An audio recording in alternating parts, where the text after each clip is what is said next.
정성이 가득 담긴 오직 당신을 위한 아침. 김선근의 럭키 세븐.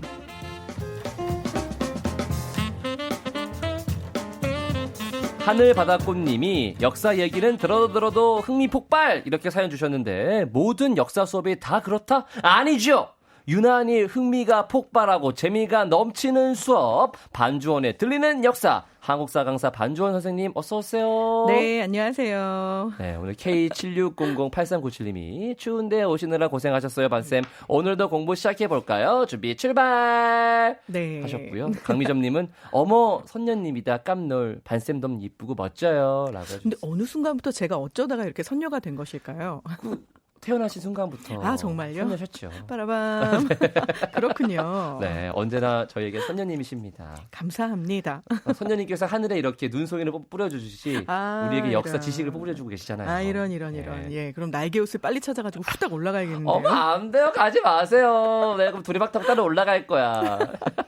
여기까지 할까요? 네. 오늘은 어떤 얘기 들려주실 건가요? 자, 오늘은요. 11월 27일이잖아요. 네. 1895년 11월 27일에 역사 속에서는 아주 흥미로운 일, 그리고 또 지금까지도 굉장히 의미로운 일이 벌어졌습니다. 뭐예요? 그 일은요. 바로 자, 노벨이 유언장을 남긴 건데요. 뭐 잘 알고 계시는 것처럼 다이너마이트를 발명하고 이걸 또 기업화해서 사실 굉장한 부를 축적했잖아요. 그쵸. 그런데 이 알프레드 노벨이 1895년 11월 27일 날 유언장을 남겨서 인류 복지에 가장 구체적으로 공헌한 사람에게 나누어 주도록 그의 유산을 기부했습니다.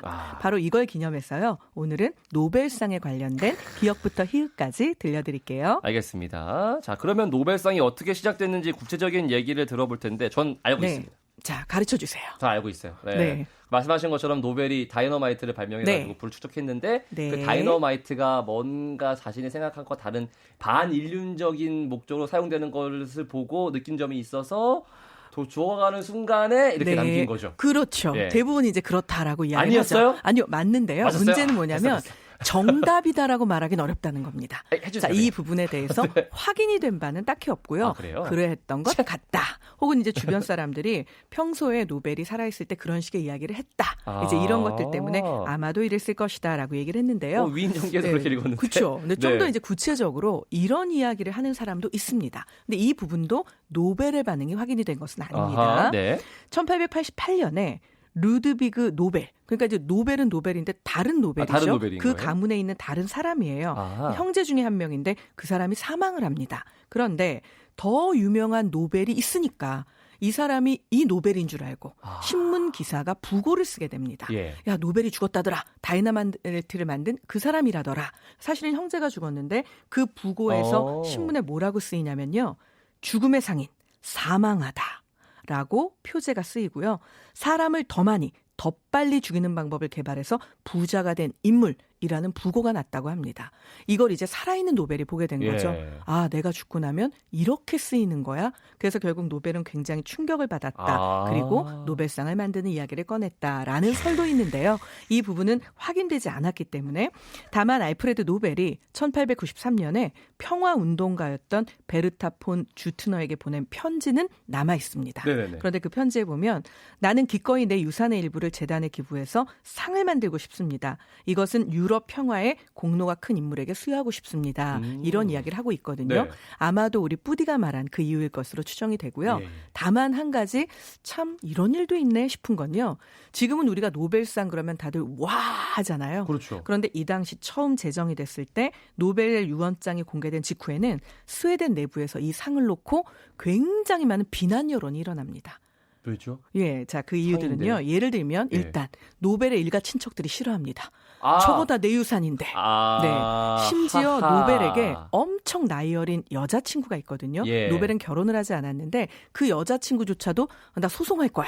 이제 이렇게 덤벼들려고 준비를 합니다. 네. 물론 이 부분에 대해서 소송을 승소한 적은 없고요. 예. 그리고 또 한 가지는 국민들이 별로 좋아하지 않습니다. 왜요? 그 노벨이 번 돈 우리나라 돈인데 이걸로 자 노벨이 그 유산을 남기면서 뭐라고 얘기를 했냐면 수상자를 선정할 때 국적과 성별에 구애받지 않겠다고 했거든요. 결국은 우리나라의 부가 다른 나라로 유출되는 거다. 이래서 국민들도 처음에는 별로 반겨하지 않았다고 합니다. 오, 또 네. 그런 얘기가 있었군요. 지금이야 진짜 노벨상 그렇죠. 하면 오, 최고인데. 자, 그러면 노벨상은 어떤 분야의 상을 주나요? 저는 이제 평화상. 네, 그건 알죠. 그렇죠. 자, 노벨상은요, 처음에는 5개 부문에서 상을 주기로 했었습니다. 문학, 화학, 물리학, 생리학, 근데 요건 이제 의학에도 같이 들어가는 부분이고요. 네. 그리고 평화상, 평화. 이렇게 5가지였는데 이게 후에 1969년에 노벨의 유지와는 상관없이 노벨은 5개만 만들자고 했거든요. 네. 그런데 1969년부터 경제학상이 새로 추가가 됐습니다. 그런데 굉장히 재미있는 건요. 이 노벨상 수상자를 선정하고 평화상을 주는 건 노르웨이 노벨위원회가 합니다. 예, 맞아요. 그런데 나머지 부분은요. 스웨덴에 있는 3개 기관이 맡습니다. 그러니까 지금 노르웨이랑 스웨덴이 노벨상을 나누어서 어머나. 주고 있는 셈인 거죠. 네. 자, 이렇게 노벨상이 두 나라에서 수상이 되게 된 이유는요. 노벨이 1895년에 유서를 남겼잖아요. 그리고 재단이 1900년에 설립이 됩니다. 네. 그런데 이때만 해도 노르웨이와 스웨덴은 두 나라가 합병되어 있었습니다. 아, 같은 나라였어요? 네. 그래서 이제 둘로 갈라지면서 그럼 이거는 네가 해, 이거는 우리가 할게 이렇게 해서 나뉘어져서 주어지게 된 거죠. 뭐 이거 외에도 사실 노벨상에는 굉장히 많은 특이한 것들이 있는데요. 이제 차츰차츰 제가 들려드릴게요. 알겠습니다. 그런 말씀한 것처럼 다른 상들과 달리 노벨상 수상에 특별한 점이 있다면 뭐가 있을까요? 좀. 살아있는 사람만 줍니다. 아, 네, 물론 이건 가능합니다. 노벨상을 받기로 선정이 끝났는데 죽었다. 아. 이러면 줍니다. 하지만 이미 사후에 자 그분이 돌아가셨는데 업적이 참 출중하네 노벨상을 줄까? 이건 안 된다는 수상은 거죠. 안 되는군요. 네, 네. 그래서 실제로 그렇게 이제 그 정말 선정이 되고 그 이후에 돌아가셔서 노벨상을 수상한 경우가 있긴 한데요. 일단은 살아있는 사람에게만 준다라는 거, 그거 한 가지 굉장히 특이하고 또 하나는 노벨상 받으면 뭘 좀 더 받나 이런 거 궁금하시죠? 상금이 얼마인가? 네, 그렇죠. 빙고. 자, 그래서 네. 그거 알려드립니다. 자, 실제로요. 예. 금메달 일단 줍니다. 순금, 진짜 순금. 금입니다. 네. 네, 상장 줍니다. 금박. 상금 요거 궁금하시죠? 상금. 자, 우리나라 돈으로 예. 따지면 대략 13억 정도가 됩니다. 오. 그러니까 굉장히 큰 돈이죠. 네. 그래서 수상식은 스톡홀름에서 거행되고요. 소개사를 말할 때는 그 수상자의 모국어로 해줍니다. 와. 네. 그리고 추천사는 스웨덴어로 합니다. 네. 그리고 여기에는 보통 스웨덴 국왕이 반드시 참석을 해서 시상자로 시상을 하게 돼 있고요. 오. 사실 이런 경우에 근데 이 돈 13억이 매년 같진 않습니다. 이게 또 재미있는 부분인데요. 아, 환율이 적용돼요? 네, 맞습니다. 네. 왜냐하면 재단을 만들었기 때문에 아, 네. 이자율의 변동, 그다음에 이제 수상자, 해당자가 없을 때도 있잖아요. 그러면 이게 로또처럼 2월 돼요? 기금이 증가됩니다. 아, 저. 그래서 다음 해에 다 주는 건 아니지만 네. 어쨌거나 기금이 더 늘어났잖아요. 올해 지급을 안 했으니까. 네네네. 그럼 그만큼 재단의 수익이 늘었겠죠. 그래서 결국 그 다음 해에는 조금 더 많이 받게 됩니다. 신기하네요. 네, 그래서 매년 그 금액이 조금씩 다르다라는 거까지 생각하신다면 노벨상 수상자 발표될 때마다 조금 더 재미는 있겠으나 우리 너무 금액에는 연연하지 않는 걸로. 네. 네. 저 지금 다음에 그러면 전에 좀 적게 받은 사람이 화낸 적 없나 이런 거 물어보려고 했는데 예, 연연하지 않겠습니다. 네. 연연하지 않는 걸로 하겠습니다. 우리나라 노벨상 수상자 생각하면 이제 고 김대중 전 대통령 한 분 평화상 네. 계시죠? 그렇죠. 예. 자, 우리나라 사람이 받았다라고 말할 때 김대중 전 대통령 한 분을 생각합니다. 그렇죠. 그런데 네. 노벨상을 분류할 때요. 그 수상자가 출생한 출신국이 어디냐 이제 이렇게 해서 또 구분을 하기도 하거든요. 아, 그래요? 그런데 정말 재미있는 것은요. 수상자의 출생지를 따라서 구분하면 우리나라 노벨상 수상자는 2명이 됩니다. 한 분이 더 계시네요. 네. 네. 자, 그런데 그분은요. 이제 1987년이죠. 네. 1987년에 노벨 화학상을 수상했던 과학자가 있는데요. 네. 이름이 찰스 피터슨입니다. 근데 물론 찰스도 우리랑 상관없고 성도 피터슨도 아닌데? 우리랑 네. 상관없죠. 심지어 이분은요. 아버지가 노르웨이인입니다. 엄마는 일본 사람입니다. 그런데 뭐죠? 우리나라 부산에서 태어납니다. 아, 거기서 네. 만났나 보다 둘이. 아닌가요? 네, 사실 만난 거는 거기는 아니었는데요. 예. 이제 이 아버지가 엔지니어였어요. 그래서 당시에 영국이 관장하던 부산 세관에 일을 하러 옵니다. 그래서 결국 부산에서 출생했기 때문에 수상자의 출신지를 가지고 구분하면 우리나라는 한국 출신의 노벨상 수상자가 네. 2명이 뜨게 되는 거죠. 피터스 씨. 네, 맞습니다. 그래서 우리는 지금은 이제 이분이 좀 1987년에 받았으니까 사실 기간이 좀 예, 지났잖아요. 그래서 우린 잘 기억하지 못하지만 당시에는 피터슨이랑 관련된 이런 얘기들 때문에 부산 사나이라는 별명을 우리나라에서 붙여주고 언론에서 주목을 하고 이랬던 경우가 있었고요. 예. 사실 이분은 그것보다는 더 놀라운 이력을 가지고 있는 사람입니다. 뭔데요? 보통 노벨상 하면 박사들이 막 오랜 세월 연구를 해서 그렇죠. 정말 뭐 어마어마한 업적을 만든 네. 다음에 원래 유명하던 받게 된다. 사람들. 그렇죠. 네. 그래서 실제로 노벨상을 가장 많이 수상한 출신 대학교가 1위가 하버드 대학입니다. 아, 그럴 정도로 뭐 대단한데요. 되게 납득되네요. 네. 네. 그런데 이 피터스는요. 빰빠라밤 박사학위가 없는 최초의 노벨상 수상자였습니다. 무슨 상이었길래? 네, 화학상이요. 화학상 네, 맞아요. 그래서 이 사람이 화학상을요? 네, 이 사람이 실제로는요 크라운 에테르라고 하는 새로운 유기화합물을 합성하는 방법을 알아냈다고 하는데요. 예. 본인이 직업 생활을 하는 과정에서 이것을 발견했기 때문에 어. 이 사람 박사학위 없이 최초로 노벨상을 받기도 합니다. 와. 부산 사나이 맞는 거죠. 그러니까요. 네. 네. 역시 안 사나이 되면 아이가. 가는 예. 거예요. 그냥 그럼요. 이렇게. 네. 좋습니다. 흥미로운 노벨상 얘기는 노래 한 곡 듣고 더 들어볼게요. PNY 별별별별님의 신청곡 방탄소년단의 작은 것들을 위한 시. 음악이 좋은 방송 KBS 2라디오 김성근의 럭키세븐 반주원의 들리는 역사 함께하고 계시고요. 소랭님께서 진짜 진기한 내용들 이런 내용을 대체 어디서 들을 수 있겠어요? 오직 반 선생님뿐 반반반 반 선생님 잠들어 있는 세포를 깨우며 듣고 있어요. 이라고. 네. 네. 거의 뭐 예. 어우, 우리 찬- 뭐 뿌디 때문에 세포 다 깼겠는데요. 찬양을 막 반 네. 선생님 이런 느낌으로 해주셨습니다. 띵호맨님은 선생님 성함 좀 알려달라고 목소리 너무 좋으시다고 반주원의 들리는 역사 함께하고 계시고요. 오늘 네. 수업 주제는 노벨상입니다. 근데 노벨상이 뭐 우리나라도 겨우겨우 2명까지 가능한 네. 거고 그만큼 진짜 받기 어려운 상인데 노벨상 복이 터진 사람들이 있다고요? 있습니다. 자, 이 노벨상 수상자를 배출한 가문이 있겠죠. 아하. 사실 가문이란 말은 적당하지 않고요. 네. 가족이 있을 텐데요. 네. 자, 이 노벨상 수상자를 한 명이 아니라 2명 이상 배출한 가족이 한 가족이서요? 무려 11가족이나 있습니다. 천재들이네요. 네. 그러니까 사실은 좀 끼리끼리 어울린다고 예. DNA를 무시할 수 없나 봐요. 네. 망상했어요. 자, 그런데 그중에서도 가장 많은 노벨상을 수상한 가족. 우리가 너무나 잘 알고 있는 네. 가족입니다.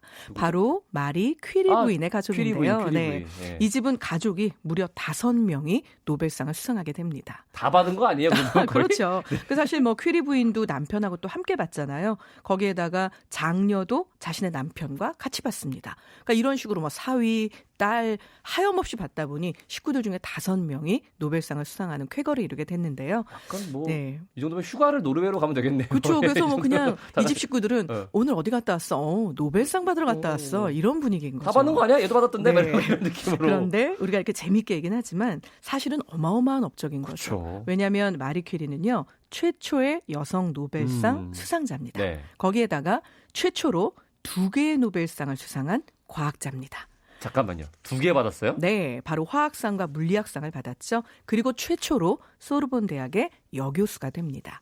근데 사실은 그래도 요즘은 여자 교수도 흔하고 또 어떤 국가적인 또는 세계적인 상을 받는 여성도 굉장히 많잖아요. 네. 그런데 뭐 너무나 잘 알고 계시겠지만 마리 퀴리가 이 당시 활약을 하던 이 시절에는 과학이라는 건 약간 남성들의 영역. 그렇죠. 그리고 더군다나 퀴리 부인은 프랑스에서 이 생활을 하긴 했지만 원래 거기 사람이 아니잖아요. 네, 맞아요. 그러니까 이민자이기 때문에 이민자 출신의 과학자가 그것도 굉장히 가난한 나라에서 왔는데 거기다가 한술 더 떠서 폴란드에서는 원래 폴란드 출신이거든요. 네네네. 여자가 이렇게 공부를 한다라는 건 거의 생각할 수가 없는 굉장히 배타적인 상황이었습니다. 당시에는. 그래서 공부가 너무 하고 싶어서 네. 프랑스로 건너온 건데요. 이야. 뭐 이 당시 이야기를 들어보면 너무 먹을 게 없어서 굶어가면서 영양실조 속에서 쓰러질 때까지 공부를 했던 이야기들. 또 방이 너무 춥고 불을 뗄 수가 없는 상황이어서 손이 겨울이 굽었겠다. 되면 손끝이 곱아가면서 이렇게 공부했던 이야기들 이런 얘기들이 들려오는데요. 사실 입학을 하고 나서도 프랑스지만 여전히 남녀 차별은 존재합니다. 이 당시에 대학에서요. 남성이 9,000명 정도 됐는데 여학생은 소르본 대학 전체를 통틀어서 200명이었다고 합니다. 그 속에서 마리 퀴리가 박사학위를 여성으로서는 처음으로 받아냈고요. 그것도 너무 우수한 성적으로 받았기 그렇겠죠. 때문에 정말 당시에 프랑스가 깜짝 놀랄 정도였거든요. 네. 이랬더니 마리 퀴리. 자, 그렇다면 마리 퀴리는 이렇게 해서 상복이 터진 사람이고요. 네. 그 외에 제가 다음 질문을 슬쩍 먼저 한번 넘어가 볼까요?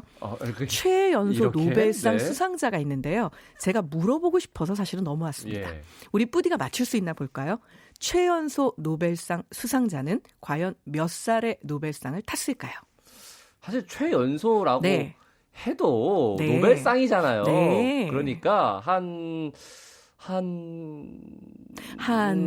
뿌디. 노벨 문학상 정도로 해서 한 42? 아, 땡입니다. 바로 17살에 수상을 하게 됩니다. 예? 네, 17살. 자, 노벨상을 17살 어머, 최연소로 그러네? 수상한 수상자가 있는데요. 이름은 사실 좀 어렵습니다. 파키스탄의 말랄라 유사프자라고 하는. 평생 받았고. 그렇죠. 예, 아마 예. 이 사람의 얼굴, 맞네, 사진을 맞네. 보신 분도 많을 텐데요. 예. 빨간색으로 되어 있는 사실 약간 두르고 있는 이것들이 이제 뭐 니캅, 부르캅, 히잡 이름은 참 많은데 요걸 두르고 있는 사진을 보신 분이 계실 겁니다. 1901년에 노벨상이 수여가 시작된 이래로 유일하게 미성년자가 네. 노벨상을 받은 네. 경우인데요. 바로 여성 인권에 대해서 활발하게 활동을 했기 때문에 이 사람이 여성 인권에 대해서 활동을 시작한 나이가 무려 만 11세입니다.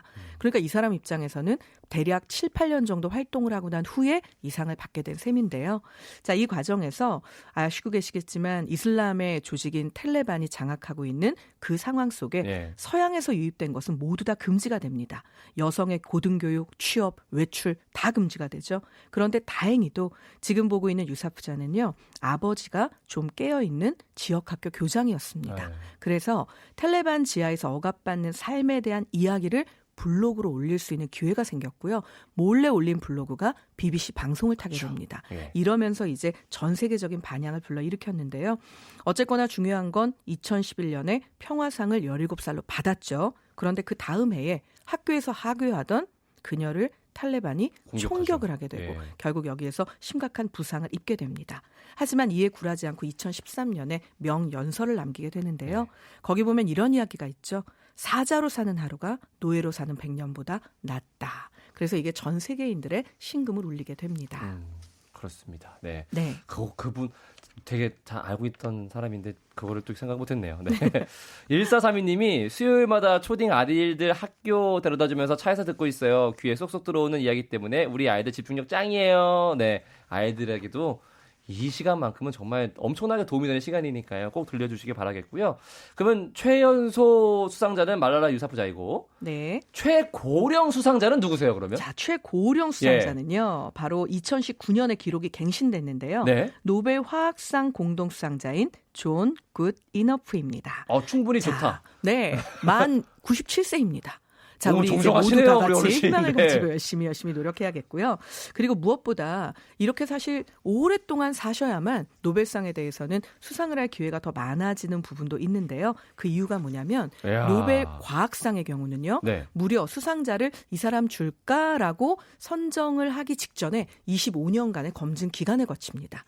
예? 네, 대략적으로 25년간이 검증 기간을 거치게 되는데요. 이유는 잘못된 수상을 피하기 위해서입니다. 25년 네. 동안 하는 거예요? 그렇죠. 실제로요. 1941년에 DDT 이게 이제 우리가 알고 있는 그 여러 예, 가지 해충을 박멸하는 예. 이런 약을 만드는 성분이잖아요. 맞죠, 예. 이거에 대해서 노벨 화학상이 수여가 됐습니다. 그런데 그 이후에 세월이 지나면서 치명적이었죠. 네, 이게 네. 인간에게 너무 치명적이다라는 사실을 알게 된 경우도 있었고요. 1948년에 노벨 생리의학상을 수상한 안토니우라는 사람은 뇌 전두엽 절제 시술로 이걸 수상을 했는데 당시에는 네, 네. 이게 부작용도 너무 심하고 결정적으로 인권 유린이다. 그렇죠. 이래서 후에 문제가 생겼잖아요. 이런 일들 때문에 충분한 검증을 거쳐서 노벨 과학상을 수상을 하자. 그래서 대략 25년 정도의 검증 기간을 거치고 있습니다. 네. 지금 엄청나게 그거를 했어도 업적을 이루었어도 25년 뒤에 그렇죠. 받는 거죠. 네, 맞습니다. 오래 살아야겠. 제가 받을 일은 없겠지만, 네. 그래도 오래 살아야겠다라는 말씀을 드리면서 오늘 키워드 노벨상 똑똑이가 된 것 같습니다. 전 이제 똑똑이에요. 노똑. 오늘 수업도 재미있게 잘 들었고요. 재미있는 이 수업 따로 다시 들으실 수 있습니다. 검색창이나 너튜브, 팟캐스트에서 김성근의 럭키세븐을 검색해 보세요. 선생님, 오늘 수업 너무 감사합니다. 안녕히 가세요. 네, 다음 주에 뵐게요. 네.